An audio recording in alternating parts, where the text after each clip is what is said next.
retrouvons pour parler de la lunaison du mois de février. Avant de démarrer dans le décryptage des planètes et des énergies et des configurations planétaires qui évoquent cette lunaison, j'ai juste envie de vous rappeler le pourquoi nous sommes là, en train d'être en échange ensemble. Moi, je suis astrologue depuis mon enfance et je suis passionnée par, comme nombre d'entre vous, par l'aventure humaine que nous sommes en train de traverser. Et j'ai envie de partager avec vous ce que je vois moins dans les astres, que je perçois comme ça aussi dans toutes ces énergies qui nous traversent. Et j'ai envie de vous inviter à vous impliquer aussi, qu'on est sur cette chaîne aussi un endroit d'échange.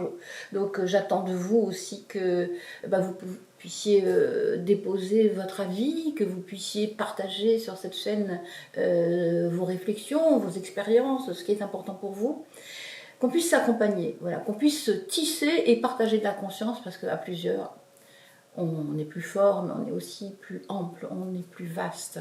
Et si chacun amène ce qu'il peut apporter de mieux, on est plus riche ensemble. Voilà, on est plus riche intérieurement et extérieurement ensemble. On va parler donc de cette lunaison du mois de février, la lunaison du Verseau.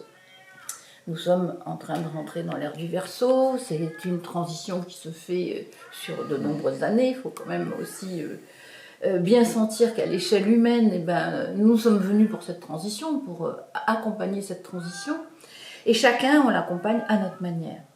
Le Verseau, c'est un signe qui évoque la fraternité et qui donne aussi le choix.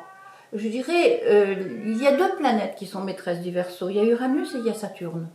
Uranus, c'est une planète qui nous dit, essayons de nous mettre dans un autre état d'esprit, dans une autre façon de regarder les choses, au-delà de la notion de dualité, pour essayer de comprendre ce qui se joue, mais sur un plan d'évolution de l'âme, sur un plan d'évolution de la conscience, d'évolution de l'état vibratoire aussi de l'être vivant que nous sommes. Uranus nous dit expérimentez des choses que vous n'avez encore jamais expérimentées, ouvrez des chemins dans votre conscience et surtout essayez de trouver des façons de regarder les choses qui nous permettent chacun d'apporter ce que personne d'autre ne peut apporter comme nous. Et c'est cette singularité qui est demandée aux membres du Verseau pour que chacun ait la responsabilité d'apporter ce qu'il est.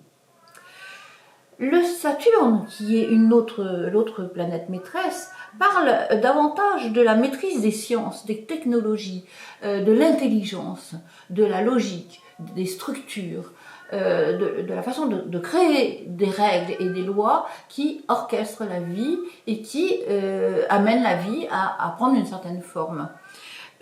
On sait bien que science sans conscience n'est que ruine de l'âme, on le sait, et on l'expérimente de plus en plus aujourd'hui, où on est en train d'ouvrir des champs technologiques qui sont complètement vertigineux, et où on se dit comment on va gérer ces flux de conscience, ces flux d'énergie qui nous emportent et vers des réalités dont on ne connaît pas du tout l'issue. Donc on est dans cette espèce de charnière de réalité, de charnière, je dirais, de monde, de charnière de matrice, et bien la lunaison du mois, elle parle de ça. Alors je vais vous parler déjà de la nouvelle lune. À cette nouvelle lune, nous avons le soleil et la lune qui sont là. À 9 degrés du Verseau, la nouvelle lune se fait le mercredi 29 janvier 2025 à 13h37 heure de Paris. Et à ce moment-là, donc, le soleil et la lune se retrouvent en maison 9, en Verseau, dans la maison de l'esprit, et elle fait des aspects harmonieux avec Jupiter d'un côté, avec l'axe des nœuds aussi, c'est-à-dire que c'est une lunaison qui nous propose de faire le point sur là où nous en sommes, justement, dans la façon de mettre en commun nos richesses. Et nous sommes vraiment en train de mettre les première pierre de cette ère du Verseau. Nous sommes encore dans un chaos de transition. parce que nous sommes en train d'être d'abord invités à nettoyer nos égos de toutes les traces de déviance, de charge, d'obscurantisme, les boulets que l'on traîne, de tout ce qu'on n'a pas pu digérer, de tout ce qu'on a vécu déjà dans l'ère qu'on vient de traverser. Et justement, vous allez voir que Pluton qui vient de rentrer en Verseau, on en a parlé déjà de nombreuses fois, Pluton qui vient de rentrer en Verseau, qui est la planète qui vient mettre à jour les ombres et qui dit vraiment, regardons la vérité en face. Pluton, c'est l'énergie qui est mise à disposition par la vie au sein de la trame de la Terre et qui nous dit, vous êtes plantés sur cette Terre et par les pieds, vous captez cette énergie qui vous est donnée par le vivant pour qu'est-ce que vous allez en faire dans votre vie. Comment vous allez participer à cette création en utilisant et en canalisant cette énergie-là qui est mise à disposition. Et c'est notre intention, c'est notre façon de penser, c'est nos croyances qui orientent l'utilisation de cette énergie-là dans nos interactions et dans nos créations. En ce moment, ce fameux Pluton est opposé à Mars, planète de l'ego par excellence. Et dans cette opposition, nous avons fait une vidéo qui est consacrée à ça, mais je le rappelle parce que vous allez voir que le long de cette lunaison de février, Mars va être modifié. Nous avons parlé que Pluton, au moment où Pluton rentre en Verseau, Mars se retrouve en face, et cette planète qui d'habitude est rapide, reste pendant 6 mois en face de Pluton, puisqu'il crée une boucle, il effectue une boucle de rétrogradation en Lion, en Cancer et en Lion, c'est-à-dire qu'il recule en Cancer, il revient en Lion en face de Pluton et il finit sa boucle au mois de mai. Cet épisode est très important parce qu'il dit toutes les divisions, tous les conflits internes, tous les conflits externes, toutes les guerres auxquelles nous avons participé, que nous avons nourri avec nos croyances, avec nos émotions, avec nos inimités, avec notre pouvoir de destruction, puisque nous avons une pulsion de vie, une pulsion de mort, ça veut dire que nous sommes sans arrêt en train d'être devant un choix. Que faisons-nous de nos énergies? Est-ce que nous créons? Est-ce que nous détruisons? C'est le propos de l'être incarné, de l'humain incarné sur Terre. Que faisons-nous de l'énergie qui nous traverse? Ce Mars dit, si vous ne faites pas le point sur tous ces résidus de guerre intestine, vous ne pourrez pas créer une nouvelle ère, une nouvelle humanité, parce que le Verseau, c'est la fraternité au sein de l'humanité. Vous ne pourrez pas créer une nouvelle humanité si vous ne déconstruisez pas les résidus sombres de ces guerres. Parce que vous allez les déplacer, puisqu'on est dans un monde holographique. Si ça, c'est pas transformé dans notre psyché, ça va se reprojeter dans notre vécu qui vient. Donc, il est très important de travailler à l'intérieur de nous sur nos guerres internes. Et sur la façon dont nos guerres internes s'expriment dans nos relations, dans notre façon de voir le monde, dans notre façon d'y être. Nous parlons maintenant de la pleine lune. Parce qu'au départ, cette nouvelle lune, elle pose la question. Comment êtes-vous en termes d'être humain au sein de cette humanité? Est-ce que vous êtes dans une posture fraternelle ou est-ce que vous êtes dans une posture de destruction? C'est très clair.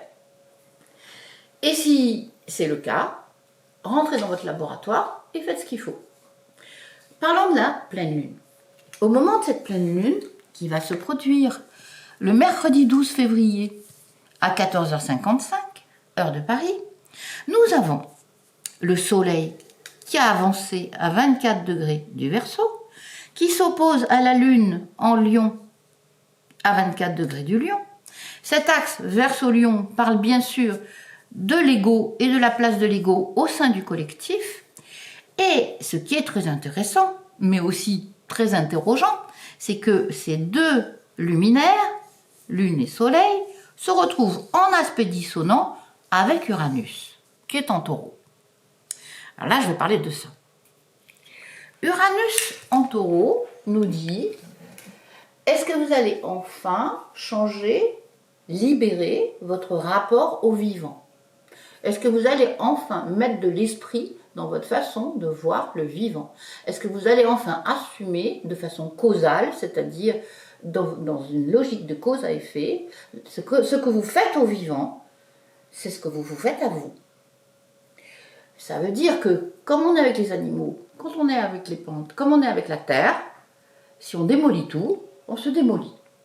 C'est très clair. Et si on ne prend pas conscience de ça, eh bien, forcément, ça crée une résonance dans notre vécu quotidien. Inconscient. Mais ça crée du chaos, ça crée de la souffrance, parce que cette souffrance-là, elle circule. Elle est partagée entre tous les êtres de tous les règnes. Dans les sociétés primitives, il y avait une sagesse importante, qui, à mon avis, est importante de se rappeler, c'est que les êtres ne se pensaient pas comme les maîtres du monde, les humains ne se pensaient pas comme les maîtres du monde, ils se pensaient comme participant à un ensemble et ayant des liens avec les êtres des autres règnes et étant invités à les respecter comme ils étaient invités à se respecter eux-mêmes. Si on ne reprend pas cette posture-là, on est des destructeurs. C'est très clair. Donc à chacun d'intégrer ça à son niveau, à sa manière, dans sa vie personnelle, de manière à rééquilibrer un rapport sain au vivant. Le taureau, c'est le vivant. Et Uranus nous dit, libérez votre rapport au vivant pour qu'il soit plus sain. Et pour que l'humanité de demain puisse aussi être plus saine. Plus dans un sens d'alliance, ensemble nous sommes, plutôt que dans un sens de qui c'est le plus fort. Ça, c'est la pleine lune. À savoir qu'Uranus amène toujours, et surtout quand il est en dissonance, des éléments nouveaux, des événements nouveaux qui changent totalement la donne. Nous avons déjà, avec l'arrivée de Pluton, nous avons déjà vu que nous rentrions dans une nouvelle étape de notre transformation générale. Mais là, avec cette pleine lune, il faut s'attendre à ce qu'il y ait des événements qui vont d'un coup émerger et nous amener à regarder autrement, et nous amener à devoir fonctionner autrement, et devoir se disposer autrement. Donc il y a du neuf qui arrive au niveau événementiel, qu'on ne peut pas prévoir, parce que ce n'est pas encore advenu, mais ça va advenir, et ça va changer notre regard. Ça, c'est ce qui se passe au niveau de la pleine lune. Une fois que cette pleine lune est accomplie, je voulais vous parler à nouveau de Mars, dont je vous ai parlé tout à l'heure, puisque Mars a fait cette boucle de rétrogradation. Elle a commencé au mois de décembre et Mars redevient direct le 28 février. Alors, j'ai monté le thème de ce moment-là parce que ça veut dire quand Mars redevient direct, c'est qu'il va à nouveau pouvoir s'exprimer de façon primaire, comme c'est son habitude, puisque Mars, il est là pour s'élancer, pour nous aider à nous élancer dans la création, pour participer, agir, interagir. Mars, au moment donc où il redevient direct, il est reparti en arrière à 17 degrés du Cancer, puisqu'il était au départ en Lion, il est reparti en arrière en Cancer, et il fait une opposition à la Lune à ce moment-là, et un aspect avec Vénus en Bélier. Alors, on va un petit peu analyser ça. On a un ascendant qui est en Sagittaire, qui est un signe mutable, un signe double. Alors, je vais vous expliquer, je vais vous décrypter ça, parce que je parle astro, mais il faut que je vous fasse une traduction. Déjà, le fait que Mars se retrouve en face de la Lune, ça dit comment vous éprouvez les choses et comment vous éprouvez la vie, comment vous y participez avec votre corps émotionnel en étant responsable de vos émotions et de la gestion de vos émotions. Une lune en Capricorne, c'est une lune qui appelle à mettre de la sagesse sur la façon dont on gère nos émotions. C'est-à-dire ne pas partir au quart de tour dans une réactivité, c'est-à-dire à chaque fois qu'il y a une colère qui passe, emboîter le pas à la colère, la monter en épingle, etc. Essayer de prendre du recul, prendre de la hauteur et se dire qu'est-ce que je veux faire maintenant ?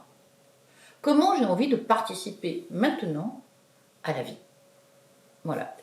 Et donc, ce Mars, il nous dit, bon, qu'est-ce que vous avez fait comme travail depuis quelques mois sur justement ces guerres intestines ? Est-ce que vous êtes arrivé à avancer sur ce sujet ? Auquel cas, vous verrez que dans les mois qui vont venir, puisqu'on va avoir Neptune et Saturne qui vont rentrer en Bélier, la planète maîtresse du Bélier, c'est Mars, et on va être interrogé Selon le travail qu'on a fait là, on sera interrogé sur quelles sont les énergies que nous canalisons dans notre vie en fonction des filtres que nous sommes devenus, de l'état des filtres que nous sommes. Chacun aura fait son travail. Voilà. Donc je vous invite à continuer à transmuter vos conflits, qu'ils soient dedans, qu'ils soient dehors, à fluidifier, à unifier, à peaufiner votre qualité de présence, de manière à ce que votre être, votre âme soit en accord avec ce que votre ego fait. Voilà, je vous remercie pour ce que vous faites, je vous remercie pour vos partages, je vous remercie pour votre présence et je vous remercie juste d'être là sur Terre au même moment que nous tous. Parce que c'est incroyable ce qu'on est en train de vivre. Merci à vous. À très bientôt.